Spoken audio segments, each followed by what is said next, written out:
Hello dear student, आज का जो हमारा चैप्टर 2 है क्लास 9 के लिए ही आता है बल तथा गति के नियम। पिछले चैप्टर हमने गति के बारे में पढ़ा था।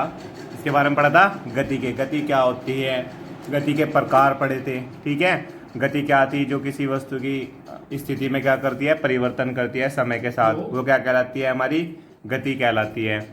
आज का जो हमारा टॉपिक है, जो चैप्टर है, यह है बल तथा गति का नियम।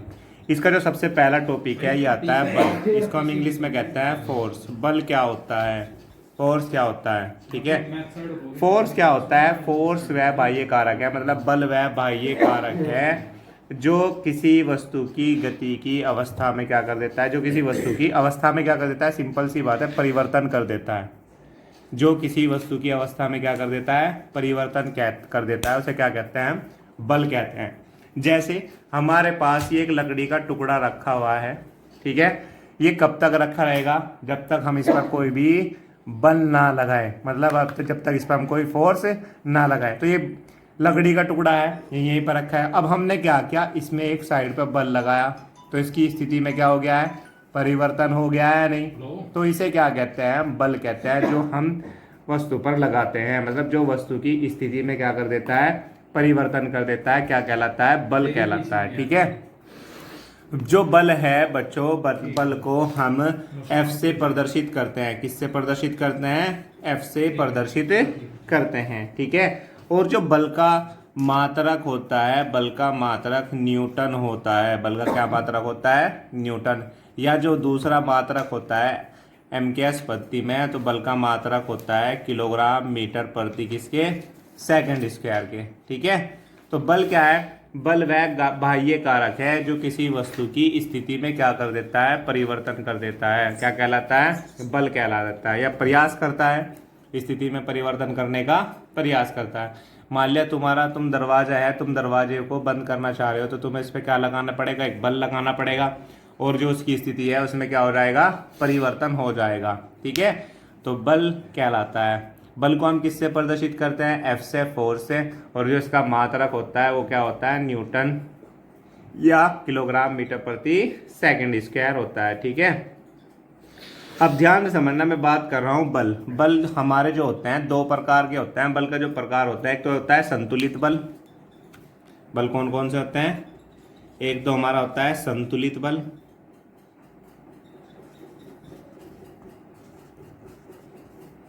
और दूसरा जो हमारा होता है ये होता है असंतुलित बल।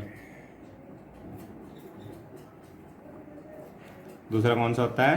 असंतुलित बल। संतुलित बल क्या होता है, असंतुलित बल क्या होते हैं? ध्यान से समझना। संतुलित बल क्या होते हैं? जैसे आपने रस्सा कसी का गेम देखा होगा, जिसमें दोनों साइड से हम क्या करते हैं, रस्सा खींचते हैं। तो उधर से भी एक रस्सा खींच रहा है और इधर से भी क्या खींच रहे हैं, रस्सा खींच रहे हैं। अब आप देख रहे होंगे, माना जब तक रस्सा एक साइड में नहीं खींचता, एक साइड नहीं जाता, जब तक जो ज़्यादा बल ना लगा ले। अगर इधर से भी इतना ही बल लग रहा है, इधर से भी इतना ही बल लग रहा है, तो इस प्रकार को हम बल को क्या कहते हैं? संतुलित बल कहते हैं। मतलब उस पर बल लगाने पर भी उसकी अवस्था में कोई परिवर्तन ना हो, तो इस तरह के बल को हम क्या कहते हैं? संतुलित बल कहते हैं।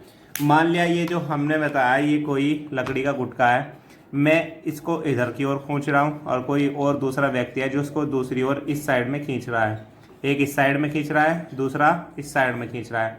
तो ये तब तक भी अपनी स्थिति चयन नहीं करेगा जब तक दूसरा बल ज़्यादा न हो जाए। अगर ये बल राइट वाला ज़्यादा हो गया तो राइट की ओर जाएगा, लेफ्ट वाला ज़्यादा हो गया तो कहाँ की ओर जाएगा? लेफ्ट की ओर जाएगा।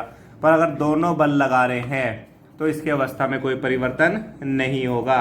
अर्थात इस तरह का बल क्या कहलाता है? हमारा संतुलित बल कहलाता है। ठीक है, तो जब समान बल लगने पर, दोनों ओर क्या लग रहा है, समान बल लग रहा है, इक्वल बल लग रहे हैं, तो इस तरह के बल को क्या कहते हैं? हम संतुलित बल कह देते हैं। ठीक है, दूसरा आता है असंतुलित बल। असंतुलित बल कैसा होता है कि उसकी स्थिति में क्या हो रहा है, परिवर्तन। मतलब हमने यहाँ से फोर्स लगा रहे हैं, यहाँ से फोर्स, जो भी फोर्स ज़्यादा हो जाएगा, ठीक है, तो ये जो गुटका है उसी ओर चल देगा। तो इस प्रकार के बल को हम क्या कहते हैं? असंतुलित बल कहते हैं। तो जो बल है वे दो प्रकार के होता है, एक संतुलित बल और दूसरा कौन सा होता है? असंतुलित बल होता है। अब बात करते हैं हम संतुलित बल और असंतुलित बल के बीच अंतर की। इसकी बात करते हैं, संतुलित बल और असंतुलित बल के बीच के अंतर की बात हम करते हैं। तो हम बात करते हैं संतुलित बल और असंतुलित बल में अंतर। संतुलित बल क्या होते हैं? संतुलित बल वे बल होते हैं जो वस्तु के आकार को क्या कर देते हैं? परिवर्तित कर देते हैं। ये सामान्यतः वस्तु के आकार को क्या कर देते हैं? परिवर्तित कर देते हैं। जबकि असंतुलित बल क्या होते हैं?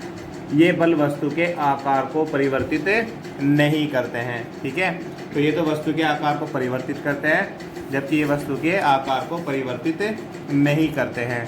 सेकंड जो आता है, सेकंड में जो आता है दूसरा जो बल होता है संतुलित बल में, तो संतुलित बल में हम क्या कह रहे हैं? इस बल द्वारा विराम अवस्था में स्थित वस्तु को गतिमान नहीं किया जा सकता। मान लिया अगर कोई वस्तु विराम अवस्था में है, मतलब कोई कार है जो रुकी हुई खड़ी हुई है, तो हम उसे क्या की अवस्था में नहीं ला सकते? गति की अवस्था में नहीं ला सकते। अगर विराम अवस्था में है तो वो क्या में आएगी? विराम अवस्था में। जबकि इस बल के द्वारा अगर कोई वस्तु विराम अवस्था में है तो हम उसे किसकी अवस्था में ला सकते हैं? गति की अवस्था में ला सकते हैं। ठीक है, नंबर 3 की बात अगर हम करते हैं, तो अगर नंबर 3 की बात करते हैं हम संतुलित बल में, तो संतुलित बल में जब किसी वस्तु पर बल एक साथ लगाए जाते हैं, मान लिया बहुत सारे बल इस पे क्या लग रहे हैं? एक साथ लग रहे हैं, तो जो उनका परिणामी बल होता है वो कितना होता है? शून्य होता है। जबकि असंतुलित बल में, जो असंतुलित बल है, अगर हम इसमें बहुत सारे बल एक साथ लगा रहे हैं तो इनका परिणामी बल शून्य नहीं होता है। तो संतुलित बल में परिणामी बल शून्य होता है, जबकि असंतुलित बल में परिणामी बल क्या होता है? शून्य नहीं होता है। तो ये संतुलित बल तथा असंतुलित बल में क्या है? अंतर है। ठीक है।